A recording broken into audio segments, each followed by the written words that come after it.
Hi, Mimi. Thank you so much for joining us. It's great to have you here. Hello, thanks for having me. I'm pleased you came in. Excellent. So for any of our listeners who don't know who Mimi is, so Mimi is the Managing Director of Rapp Digital, and we're going to be having a conversation today just regarding the employment journey and some particular questions around what to expect if you're embarking on a digital marketing career. Yeah, I'm excited. So what we would like to start off with, and the first question I'd like to ask, is the differences between working for an agency and an in-house role within digital marketing. Yeah, it's such a great question. I think for graduates, it's such an important question because it can be quite hard to know actually from the outside what the differences are. I think fundamentally any creative industry, so whether that's an advertising agency, an architectural firm, a design firm, packaging firm, anything that's in the creative industries, I think the big difference is culture. So we're here today recording in our ad agency. You can see I'm sitting on a sofa, there's brightly coloured cushions. It's just a very creative environment. The marketing side, like a client side role, tends to be a far more corporate choice. And both those choices benefit different types of people. For me, I had a very short stint outside of ad agencies and went client side, and I just missed it. For me as a person, I love the atmosphere of an ad agency. What you can expect in those environments is far more informal, a little bit crazier, definitely noisier.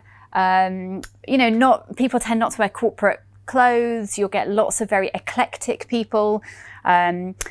Far more diverse in terms of types of people, because you've got designers and writers and videographers and all types of different people in there. So it's just a little bit more eclectic.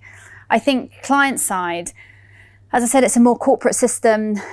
It's more sort of systemized learning and systemized development of work, because you're part of such a sort of big system. You're just one team. You might have marketing and then finance and accounting and all the different teams in the business. So yeah, I think the biggest difference is culture, is the culture of the business you're going into. And of course, that comes with various things like working hours or benefits or pay. Client side, you always get paid more. Do not come into advertising if you want to get rich, because you won't get rich in advertising. Client side roles pay more. And they tend to have shorter days, because corporate organizations always do. Ad agencies, you tend to get paid a little bit less, but you'll get all kinds of different benefits like photo shoots and traveling around the world and all those kind of things that come with making creative work. But we work longer hours for sure, because we have clients. So if they want a new ad on a Thursday night at 7 p.m, they're going to ask for it. And often you have to do that. So yeah, I don't know if there's anything specific, but those kind of outlines it a little bit. And I guess from an actual, say, skill set perspective, if you were to think of what skills that you utilize, say, working for a corporate in-house role as opposed to within a digital agency, is there much difference in terms of the skill sets that you're using or the skill sets that you do pick up whilst in an agency role, for instance? Yes, there definitely are, but there's lots of crossover. So fundamentally, what my team in an ad agency does and what our clients do is the same thing, right? We're all driving towards the same journey or the same picture. We're all creating marketing campaigns or marketing deliverables, but the skills are definitely different. So in the agency, you do get more creative people, even in the non-creative roles. So if you're in an account management role or a strategic role or even a finance role, you tend to get more creatively minded people in the agency world, right? Because you've made a choice to be in the creative side of marketing. The clients tend to be slightly more analytical, perhaps more sort of business minded, so a little bit more structured. You do lots of stakeholder management in lots of client-side roles. So if you like hierarchy and you like systems, client-side roles are much more structured organizations. I'm talking about big clients, rather than a startup, for example. But yeah, the difference is creativity. People in ad agencies or in the agency world just tend to be driven by a passion for beautiful things, for creative things, for breaking the norm and innovation and all those types of things. Client side tends to be a slightly more structured, perhaps textbook delivery of marketing in that system. And it goes further. So agency land, we focus on campaigns, on ad campaigns or digital campaigns or innovation projects. Whereas client side marketeers will do finance, procurement, delivery, stakeholder management, business planning, end of year financial reconciliation. So they do far more holistic marketing process, like you studied at university, that beginning to end of your modules. Of course.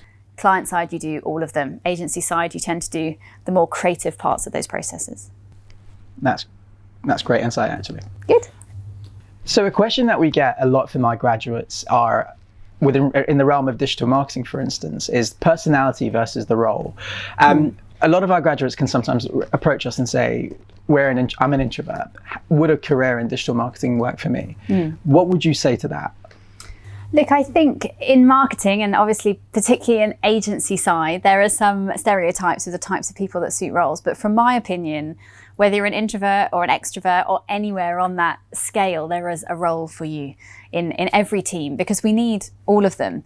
We need all personality types in our businesses. So for sure, there are roles that are slightly more introverted, perhaps. So strategic roles, if you go into a strategic role in any organization, you're going to spend more time with research, you're going to spend more time with data, perhaps, with your headphones on, looking down. It's a slightly quieter role. But even then, those strategic people tend to get on a stage. So they tend to present their data or talk to audiences, whether that's in a big stadium of people or a small meeting room. So even within roles, there's differences. But I think the key for any really sort of successful professional is to balance both of them, right? And that's something you learn, because very rarely do you find people that are 100% either, 100% introvert or 100% extrovert. So as we grow in our careers, we learn how to pull the reins on different bits and perhaps build up skills that enable us to use more or less of the parts that we are more or less comfortable with. So yeah, I think ad agencies tend to have lots of extroverted people. We tend to be a bit noisy. So there's more noisy, extroverted, creative people that wear loud coloured t-shirts and play rock music in the middle of the day. But if you're not an extrovert, that doesn't mean that advertising's not for you. There's plenty of introverts in this industry. So Mimi, could you tell us the 3 questions that you would typically ask for an intern or an entry-level role within digital marketing? Yeah, I think for me, the most important thing that comes across when you meet someone is who they are. I think that's the most important thing, especially because at entry-level positions as an interviewer, you're bound to see lots of people with similar paper, right? So what they've done on paper, their degree, perhaps their experience is quite similar at the beginning of their career in terms of what they've done to date. So for me, the questions would always be around who they are. Definitely, what are you passionate about? So why do you want to come into digital marketing? Why is that interesting for you? What is it that drives you? So really understanding why they're looking for that. And I think that's worth practicing before you interview, because people stumble because they're nervous. They know, as a graduate, why you want to work in digital marketing. So yeah, I think the first question would definitely be why this? Why are you coming to see me today?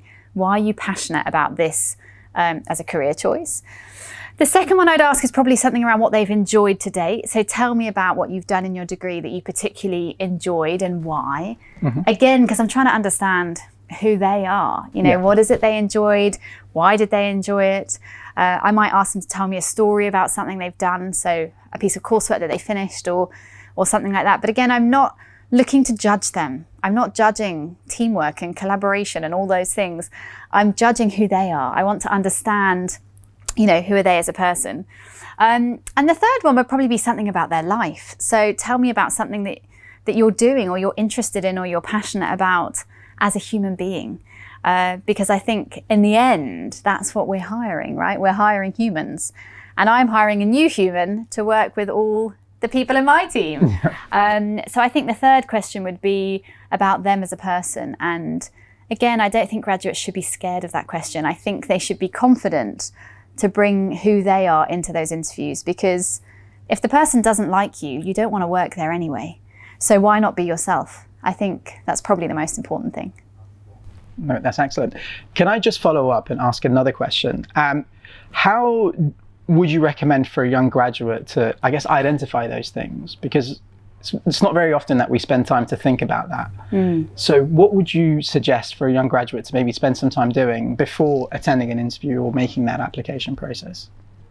I think it's a great question. I think probably for me, the answer lies in not over preparing those things. I'm not expecting people to know as a graduate what they want to do in 2 years or 5 years or 10 years. I'm not expecting them to list off for me exactly the skills in my business that they enjoy, because they don't know. I don't think we can expect that of any graduate.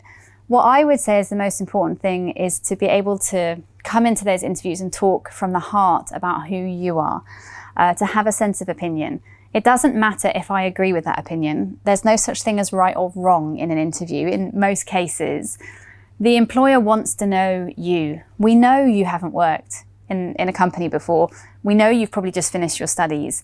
It's more about showing passion, having a sense of opinion, and then being able to talk about it. Make eye contact. Tell me something interesting. Make yourself stand out from everybody else. And as I said, having a sense of opinion will definitely do that. Once again, Mimi, thank you so much for joining us today. Again, everybody, we've had Mimi Nicklin, who is the Managing Director of Rapp Digital. Thank you. You're so welcome. Thank you so much for having me.